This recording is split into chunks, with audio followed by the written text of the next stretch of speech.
और अब खबर चुनावी तैयारी की, जिसकी तस्वीर भी देखने को मिल रही है। खासतौर से इंडिया गठबंधन के दलों में सीटों को लेकर समझौते होने लगे हैं। उत्तर प्रदेश में समाजवादी पार्टी और कांग्रेस के बीच समझौता हो गया है। दिल्ली में भी आप और कांग्रेस के बीच सीटों को लेकर डील हो गई है। तो देखिए किस तरह से यूपी में भी अब डील हो गई है, जो मुश्किल में फंसती दिखाई दे रही थी, लेकिन आखिरकार वो डील हो गई। दिल्ली में भी बात बन गई है। दिल्ली में भी समझौता हो गया आम आदमी पार्टी और कांग्रेस के बीच। 5 और 3 का फैसला किया गया। 5 सीट और 3 सीट बांटी गई हैं।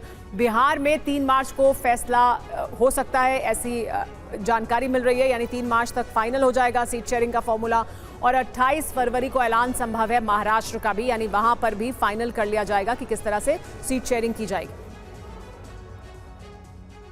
तो इस वक्त की बड़ी खबर यह कि 4 राज्यों में आम आदमी पार्टी और कांग्रेस में सीट समझौते हो गए हैं। दिल्ली में आम आदमी पार्टी 4 पर और कांग्रेस 3 सीटों पर चुनाव लड़ेगी, यानी ये मंजूरी हो गई है इस प्रस्ताव पर। और गुजरात में आम आदमी पार्टी को 2 से 3 सीटें मिल सकती हैं। इसके अलावा हरियाणा और असम में आम आदमी पार्टी को 1-1 सीट मिलने का प्रस्ताव सामने रखा गया है, और इस पर सहमति बनती हुई दिखाई दे रही है। इस पर सहमति बन रही है, जिसमें हरियाणा और असम में आम आदमी पार्टी को 1-1 सीट मिलेगी। तो सीट शेयरिंग का क्या है प्रस्ताव, किस मुद्दे पर बात बनी है? दिल्ली में कुल 7 सीटें हैं, और इन 7 सीटों में से आम आदमी पार्टी 4 सीटों पर चुनाव लड़ेगी, कांग्रेस पार्टी 3 सीट पर चुनाव लड़ेगी। तो ये बन गई है डील।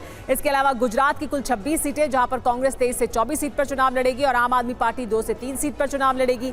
इसके बाद बात करते हैं हरियाणा की। यहां पर कुल 10 सीटें हैं लोकसभा की, जिसमें आम आदमी पार्टी को 1 सीट मिल रही है और कांग्रेस पार्टी को 9 सीट, यानी ये समझौता दोनों के बीच हुआ है, ये प्रस्ताव है। और असम की कुल 14 सीटों में से आम आदमी पार्टी को 1 सीट देने का प्रस्ताव सामने रखा गया है। इसके बाद आपको बता दें एक और बड़ी खबर ये कि दिल्ली में बात बन गई है कांग्रेस पार्टी और आम आदमी पार्टी के बीच। कांग्रेस पार्टी 4 सीट पर और आम आदमी पार्टी 3 सीट पर चुनाव लड़ेगी। सूत्रों के हवाले से खबर मिल रही है। आम आदमी पार्टी को जो सीटें मिली हैं वो भी आपको बता दें, दक्षिणी दिल्ली, नई दिल्ली सीट मिली है, ऐसी जानकारी मिल रही है। इसके अलावा आम आदमी पार्टी को नॉर्थ वेस्ट और वेस्ट दिल्ली सीट भी मिल सकती है। दिल्ली में कांग्रेस को चांदनी चौक सीट कांग्रेस के खाते में आएगी। इसके अलावा कांग्रेस के पास पूर्वी दिल्ली की सीट होगी और नॉर्थ दिल्ली की सीट होगी। तो इस तरह से बंटवारा हुआ है कांग्रेस पार्टी और आम आदमी पार्टी के बीच। 7 सीटों को लेकर 4 आम आदमी पार्टी के पास और 3 कांग्रेस पार्टी के पास। लेकिन दिल्ली की तस्वीर साफ हो गई है आम आदमी पार्टी और कांग्रेस को लेकर। सूत्रों के हवाले से जो जानकारी मिल रही है वो आइए आपको बताते हैं कि दिल्ली में कौन कहां से लड़ेगा। दिल्ली की 7 सीटें जो हैं उनमें कौन कहां से चुनाव लड़ने वाला है। देखिए, ये कांग्रेस खाते में 3 सीटें हैं, आम आदमी पार्टी के खाते में 4 सीटें हैं।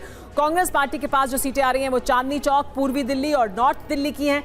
तो आम आदमी पार्टी के पास नई दिल्ली, दक्षिणी दिल्ली, नॉर्थ वेस्ट दिल्ली और पश्चिमी दिल्ली की सीट आएगी। ये 4 सीटें कांग्रेस आम आदमी पार्टी के पास रहेंगी और ये 3 सीटें कांग्रेस पार्टी के पास रहेंगी। पंजाब में बात नहीं बनी, लेकिन दिल्ली में बात बन गई है, हरियाणा में बात बन गई है, असम में बात बन गई है आम आदमी पार्टी और कांग्रेस के बीच। इस पर और ज्यादा जानकारी के लिए TV9 भारतवर्ष संवाददाता जितेंद्र भाटिया हमारे साथ जुड़ गए।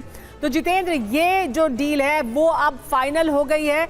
दिल्ली में बात बन गई, हालांकि पंजाब में बात नहीं बन पाई थी, लेकिन हरियाणा और दिल्ली में, असम में, यहां पर डील जो है वो सील हो गई है। बिल्कुल, देखिए जो हमारी जानकारी है, डील सील हो चुकी है और लोकसभा चुनाव के लिए कांग्रेस के पंजे ने आम आदमी पार्टी का झाड़ू थाम लिया है। जो हमें जानकारी मिली उसके मुताबिक दिल्ली में जो 7 लोकसभा सीट है, हालांकि अभी उस पर बीजेपी ही काबिज है, लेकिन आम आदमी पार्टी और कांग्रेस के बीच सहमति बन चुकी है। 4-3 का फॉर्मूला निकल के आया है। 4 पर आम आदमी पार्टी और 3 पर कांग्रेस लड़ेगी। हालांकि पहले जो है 4थी सीट भी, यानी कि 4-3 का फॉर्मूला कांग्रेस की तरफ से था कि 4थी सीट भी वो चाहते थे, लेकिन अभी फॉर्मूला तय हो चुका है। बस औपचारिक घोषणा जो है इसकी बाकी रह गई है। इसके अलावा हम बात करें तो हरियाणा की 1 सीट और साथ ही साथ में असम में भी 1 सीट पे बात बनी है। तो वहीं पर पंजाब के अंदर दोनों ही दलों ने ये कहा कि आपसी सहमति से उन्होंने तय किया था कि जो 13 की 13 लोकसभा सीटें हैं उस पर वो अलग अलग लड़ेंगे।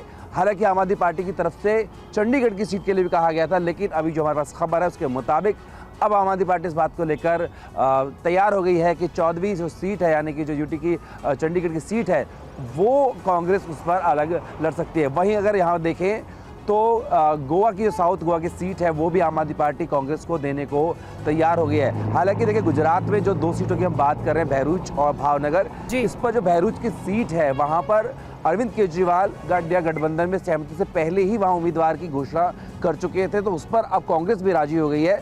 तो कुल मिलाकर जो एनडीए के मुकाबले के लिए इंडिया गठबंधन बना था, उसके बीच जो कवायद चल रही थी वो धरातल पर उतरती हुई नजर आ रही है। जी बहुत शुक्रिया जितेंद्र इस तमाम जानकारी के लिए। तो कहीं तो गठबंधन हो पाया है, कहीं तो समझौता हो पाया है, बहुत मुश्किल से और बहुत देर के बाद ये हुआ है, लेकिन हो चुका है। आम आदमी पार्टी और कांग्रेस के बीच इन कुछ राज्यों में समझौता हुआ है।